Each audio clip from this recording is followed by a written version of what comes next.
26 janvier 2004. Tennant, une baleine de 17 mètres. 50 tonnes, partiellement décomposée.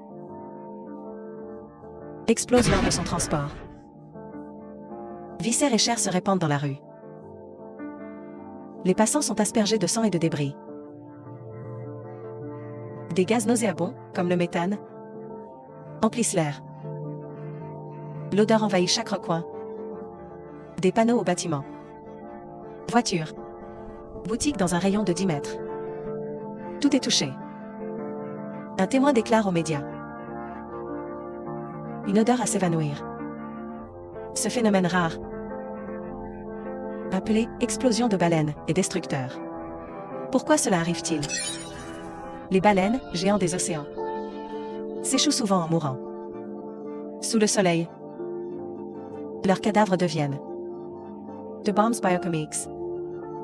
Après la mort, les bactéries à l'intérieur se multiplient rapidement, décomposant les tissus. Cela produit des gaz, comme le méthane, le sulfure d'hydrogène et l'ammoniac. Ces gaz s'accumulent dans le corps sans pouvoir s'échapper, augmentant la pression interne. Cette pression agit comme un ballon, jusqu'à ce qu'une petite déchirure dans la chair pourrie déclenche une explosion biochimique. Gaz, organes et débris jaillissent. L'explosion de turn on a choke, attirant des curieux des années plus tard. Ils cherchaient des odeurs persistantes. Surprise, un parfum léger flottait. Les habitants ont expliqué. Les excréments vieillis des baleines. Appels ambergris, scent and bond. C'est une substance rare et précieuse. Lors de l'explosion, un organe de 2 mètres a aussi été projeté. Les habitants de Tennant étaient stupéfaits. Que faire face à une baleine échouée? Rester à distance sécurisée. Le risque d'explosion est élevé, avec des gaz toxiques et une puanteur. Contactez les secours animaliers ou les agences marines. L'odeur des fruits de mer rappelle la puissance des baleines. Elle souligne aussi la beauté de la nature. Les baleines bleues, géants des mers, disparaissent. Les activités humaines, comme la surpêche, poussent les baleines vers l'extinction. Imagine as an animal, plus lourd que 20 bus, effacé des océans.